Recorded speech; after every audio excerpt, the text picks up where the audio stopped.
I'm 17, female, and I've lived with my grandfather, Michael, for as long as I can remember. My mother, Rose, has been according the most respect in our household, because of how respectfully he's treated us, even though the hardest time of his life you'll hear about a lot from him. Nothing after Dad's death was easy on my mom. She was emotionally and psychologically exhausted and had an infant to care for, so even though we had a home that Dad left us before he died, she shifted to grandfather's after he suggested he would take care of us better that way. Ever since then, she has stayed with Grandpa. She is in a much better position than she had been, but neither she nor I want to leave his place. So, as you can guess it must have been peaceful for us to make such an effort. However, the sudden arrival of my uncle has threatened this very peace, whose new target for abuse are no one else but my mom and me. If anything else, my swollen wrist will attest to that.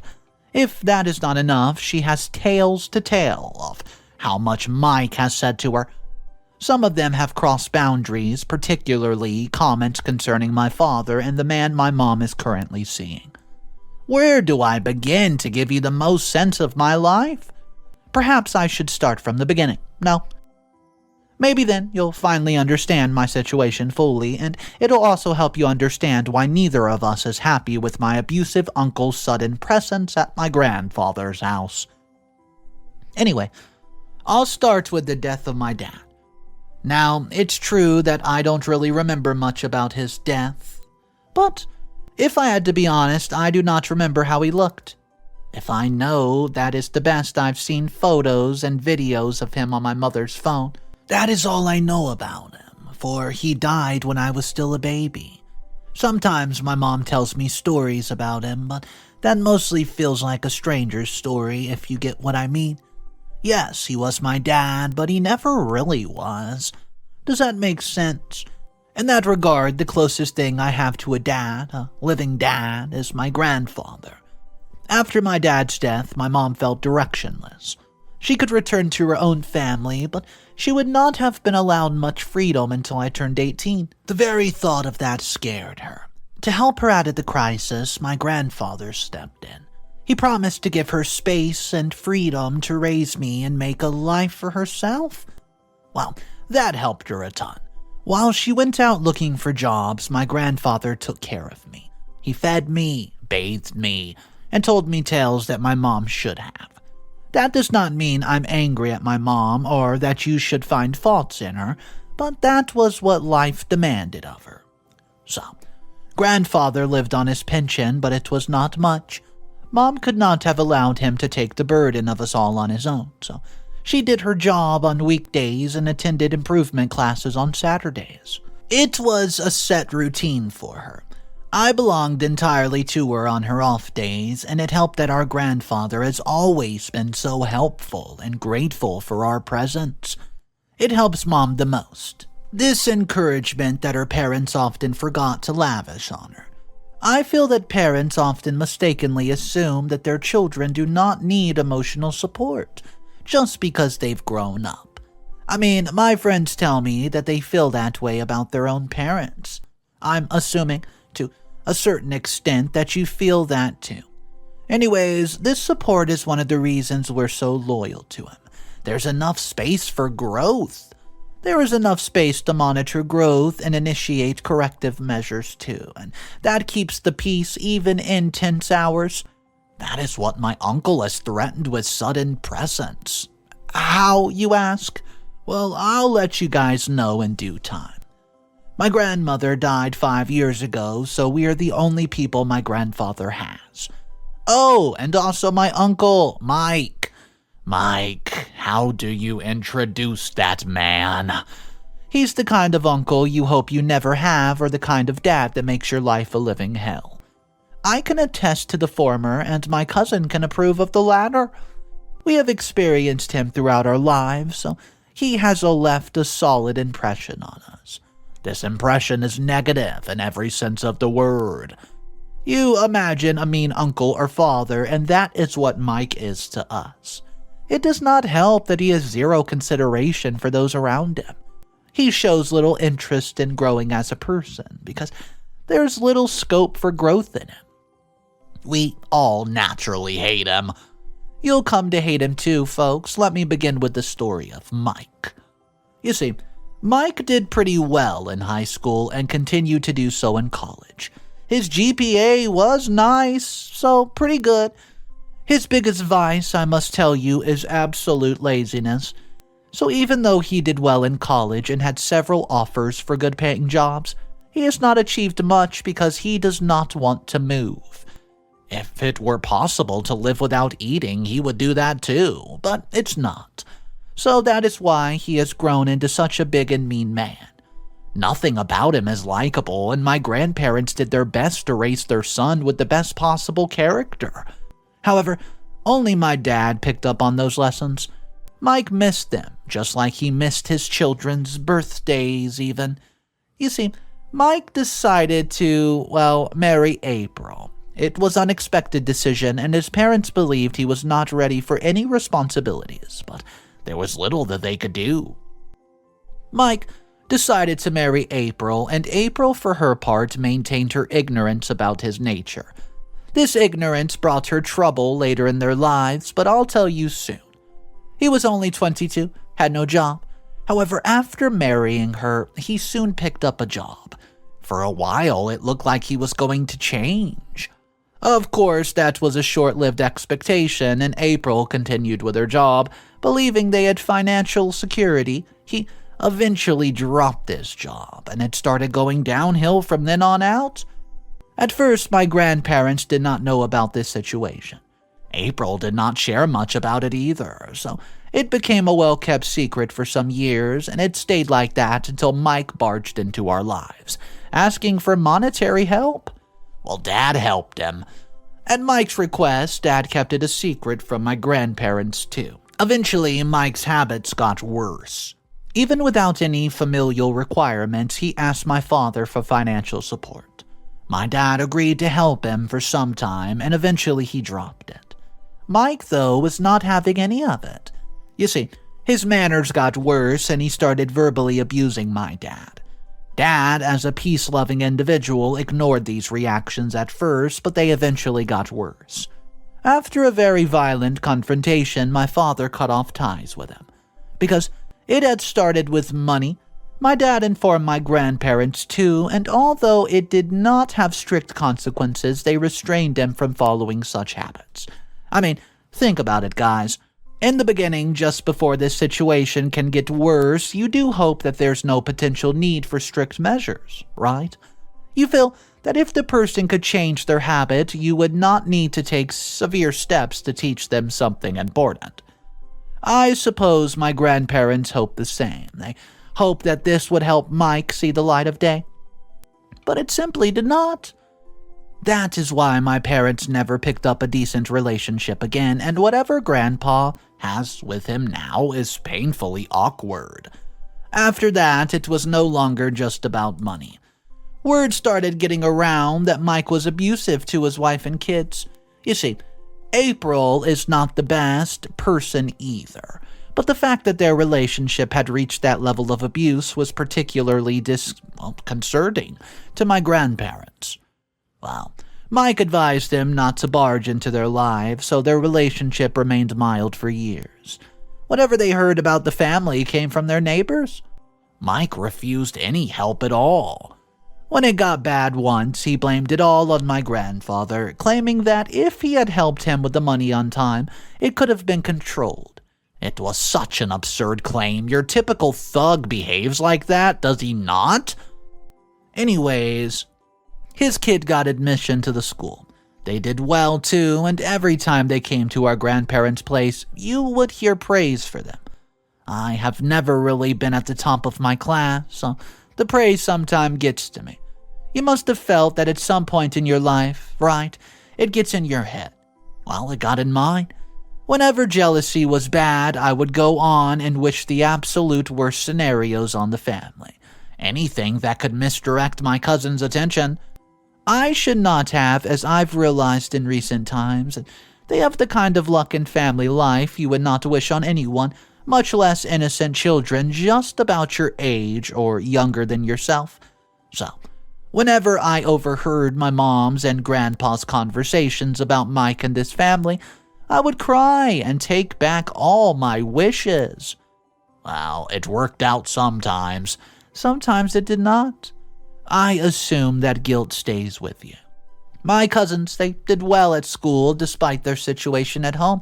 Sometimes I did better than them, and in the middle of those thoughts that nothing worse could happen, Mike crossed his boundaries and hurt April and my cousins so much that April threatened to file a case against him. I'm unsure why she did not. Mike deserved it. But she didn't. We just accepted that.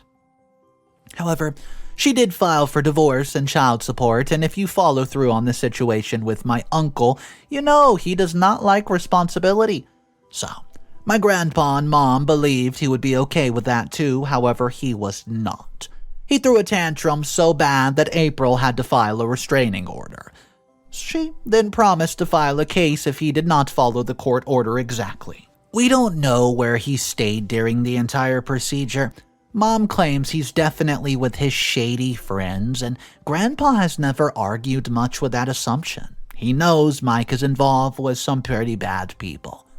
Anyways, as the case proceeded, his behavior turned wilder.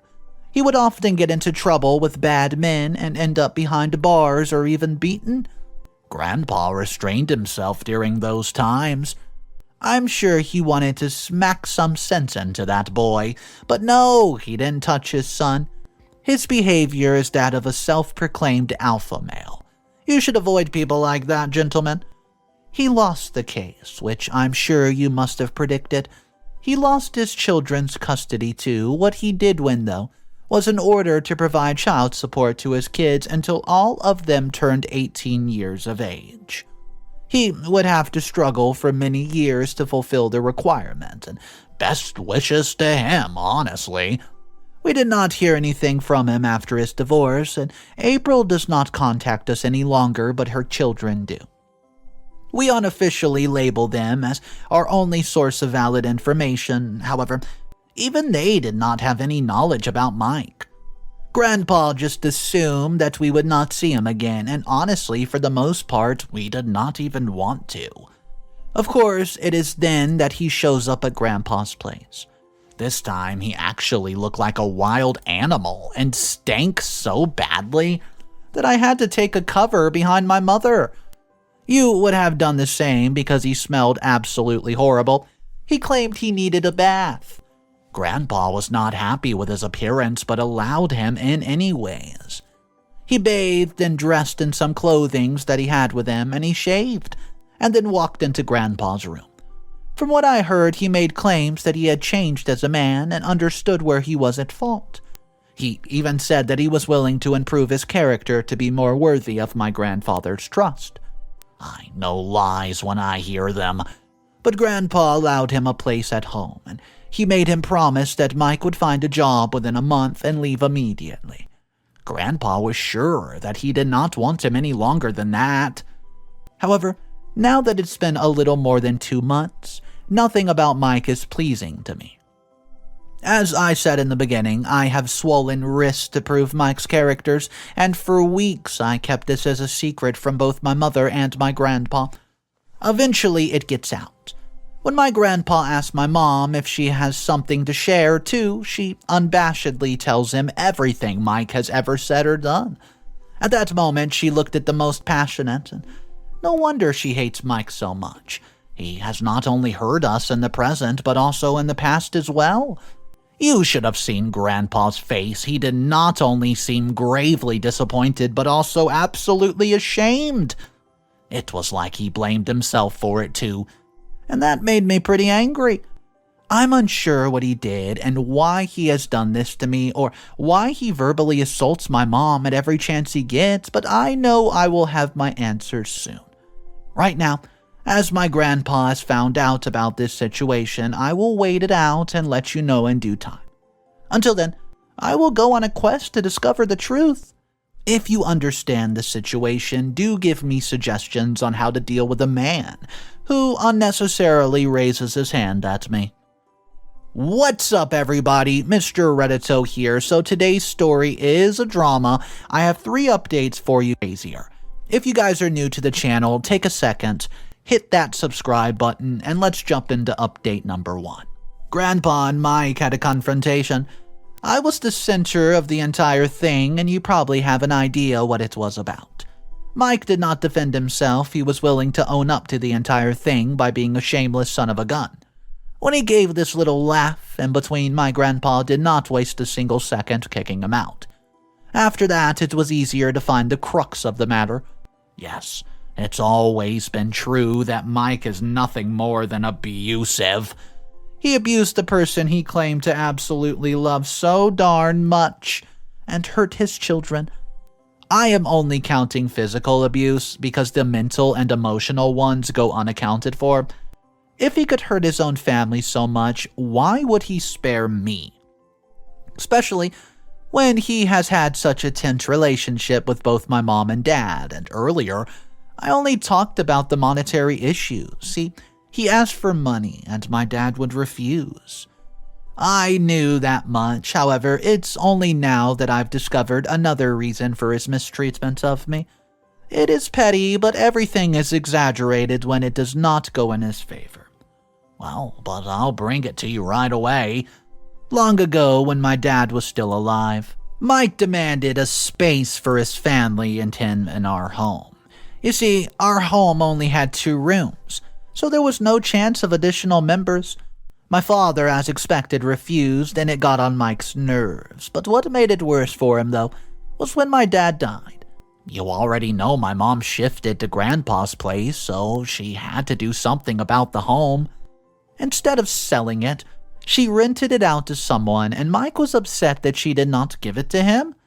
I don't see a point in this argument, but that was his major concern, and Mom did not give him the place because he had not attended my father's funeral. You see, it always comes down to his character. However, because of this, he has a personal vendetta against us. That is why he did not hesitate to hurt me and raised his hand at my mom several times. He even justified it all with his past relationship with my dad, because he has always just been dumb. It came easily to him. Add to this and his abusive nature, and that is all he knows. But I've gone ahead and decided not to let him get away with this, and before typing this, I wondered if I should let you know what I've been up to while he was still here. But I've decided to inform you of everything I know. It'll help you understand my situation a bit better. More so, I'm sure you will have some suggestions to give me. So, here we go. When he was still staying here, he spent some time looking for jobs, and every time he flunked an interview, he would return home in a sour mood. Sometimes he would snap at me for absolutely no reason at all, and sometimes he would bring up my dad to invalidate my mom's feelings. The fact that she has been seeing a man for some time only seems to give him more reasons to abuse her, and he would often end up calling her a, quote, loose woman. He dared to do that only in my grandpa's absence, and anyways, where was I? Yes, so every time he flunked his interview, my grandpa would wonder why he was missing when he had such a good GPA. It seemed to irritate him a bit more, and he always just went about ruining the rest of the day after that, because he was getting insufferable. I started looking at his phone. Yes, I am ashamed to admit that, because that also means I invaded his privacy. But hey, I found something. Maybe let's not hate me too much. I've found that he is this controlling because he knows my grandpa has included me in his will. I mean, that plays an important part. Besides the obvious reason, he hates my mom and me, and the idea that his position in my grandpa's will allows him more control over his home and makes him a bit more confident. It allows him to exploit us more. In my dad's absence, the only person who would receive all of this would be him. He firmly believes this is enough to treat us the way that he does, and he believes he is financially safe. Oh my goodness, let me take a few breaths. Is this why he said my mom and I lived the runts under Grandpa's care? Is this why he called me such words as a freeloader? Perhaps this is also why he called my mom about what he did, because he wanted to damage my mom's image in front of Grandpa so that he would kick us out. Except that it was he who got kicked out. Although I've kept this a secret some time, what should I do now? I've not told my mom about this. Should I? Please leave any suggestions you might have. Perhaps this is the only way to finally get underneath his skin. But how exactly? Please, guys, let me know what you would do. I would be most grateful, and I'll come back with an update very soon. Until then, be safe and think of me. If this is truly one of the reasons he's so adamant about ruining our lives, then it'll also help in completely removing him from our lives as well. And for good. Update number 2. Hey, it's been a while, has it not? Anyways, I do have some news, and it's not very good. Some of you agreed with me, and after some thinking, I went ahead and informed Grandpa about my assumptions. He looked amused when I explained how I did my investigation, but suggested I refrain from doing it again. It could hurt someone, and even so, without telling either my mom or me, he contacted Mike and talked to him. I'm unsure what they talked about, but just a few days after my talk with Grandpa, Mike suddenly barged in again. I had opened the door, so it did not take him much effort to shove me aside before he demanded my Grandpa. Because it was a brutal shove, I cracked a bone. It made a sound, and I cringed hearing it, and I hate dealing with hospitals. Anyways, Grandpa came, and they had a very animated confrontation. It was then that Mike said words to him that he had never said before. It was also then that I found out that not only had Grandpa kicked him out of this will, but he had also stopped helping him with child support. He had no reason to continue helping Mike, and he reasoned that. Angered at the finality in my Grandpa's tone, he raised his hand to him. It was the first time I had seen him do that. He had absolutely no shame or respect for anything, and with his thick hands, he rained one blow after another on him. My mom was not home, so it was my responsibility to call the police. With my fractured and trembling hand, I dialed the number. It took some time for them to come, but when they did, it was easy to throw Mike off of Grandpa and me. However, by that time, both Grandpa and I were bloody and had a few more broken bones than we had before. By the time that the week ended, Grandpa had not only filed a restraining order against him, but actually charged him with assault and battery. He had not paid child support for months, so his case was discussed for that too, and besides that, on hearing what Mike did to his own father, April immediately sought help and charged him with assault and battery as well. Mike was finally caught from all sides and angles. None of the people who associated with him wanted him anywhere near them. With the guidance of my Grandpa, he was banned from several public places in the city. The situation was that whenever he returned from jail, he would need to find a job in some other town. He would not survive in this city. With decades on the line from Mike, we had been sure that we would not deal with him for a long time. To make sense of everything that happened, we focused on a bit of recovery. My Grandpa's condition is getting better, and Mike not only hurt people physically, but also emotionally and psychologically as well. If there is one place for him, it's hell. Did we do the right thing? Are we doing the right thing? Tell me where we could do something more effective. Fewer people have followed my situation, and you're one of them. I would be grateful if you could leave a few words of encouragement for my little family. I'll come back with another update on my life soon. It'll most likely be the last one, so regardless, I hope none of you have to deal with what I've been through. Update number 3. Hi! It's been a bit of time, has it not? Anyways, I have some updates to give you, but I will not take too much of your time.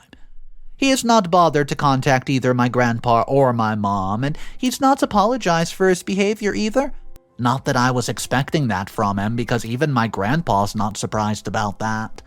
But you would expect a jailed man to contact whatever relative he has left with him to get him out to come. Maybe he's just a proud man. Honestly, I've never seen a more ridiculous human being. Life after him has been so peaceful. We're almost back to where we were before he came along, and I'll soon graduate high school, so my mom and grandpa are happy. My studies take up most of my time, and the physical scars left by Mike have healed almost entirely. His presence is forgettable. Besides, the parts where he abused my mom and me, because I don't remember much about him, he is that easy to forget. With how he's proceeding with his life, I'm sure he'll be a thing of the past in just a few months' time. Grandpa does not act like he remembers him either.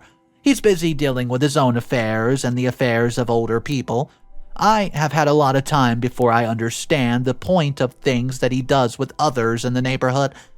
Until then, I've decided to cherish my time with him. Even though, at first, it seemed like April would not contact us again, she has been doing so for some time now. Sometimes she comes over to meet my mother. They reconcile over their past and possible future with better men and laugh about it. Mom is already seeing someone, so I assume she's serious about him. I would not know. I've definitely not checked out her messages, and for Grandpa and me, we have recovered a lot. Though physical scars are there, we're able to do our work on our own. Time will heal us.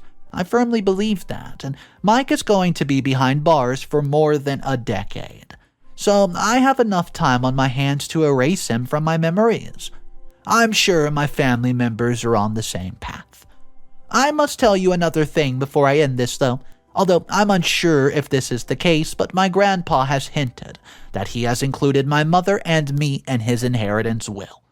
I don't know what you're thinking. I'm unsure how I feel about this. It was so sudden, but my mom one day came to me at night to talk the way we do every night and informed me about the strange conversation she had with Grandpa. She said that even though she's unsure how she should feel about it, she is grateful that Grandpa considered us. I want to remind you that this has only increased our gratitude to him.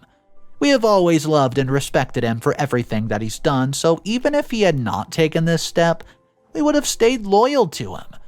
Even so, guys, I'm sure life will be kind to us. I'm grateful so many of you stayed with me throughout this journey, and if you're going through something similar, do let me know. Maybe I'll have some nice suggestions to give. Who knows? If you have someone like Uncle Mike in your life, take immediate action. Please do not wait like I did. So we find out at the end of the story, Mike gets left homeless with no family to care about him, and I just have to go ahead and say he brought this upon himself. When he laid hands on someone, he was abusive emotionally, physically. Every single way you can be abusive, he was. So yeah, I think Mike deserves this. And the comment section, they were saying the same thing. They were happy that Grandpa kicked him to the curb and put OP inside the will. Guys, I want to hear from you though in the comment section. Make sure to drop your opinions down below. One of my favorite things to do is read the viewers' comments. So make sure that you share that down below. I'll see you guys in the comment section. Once again, my name's Mr. Reddito. I narrate stories every single day. So hit that subscribe button. I'll catch you guys tomorrow. And just remember one thing. It's cool to be kind. See ya.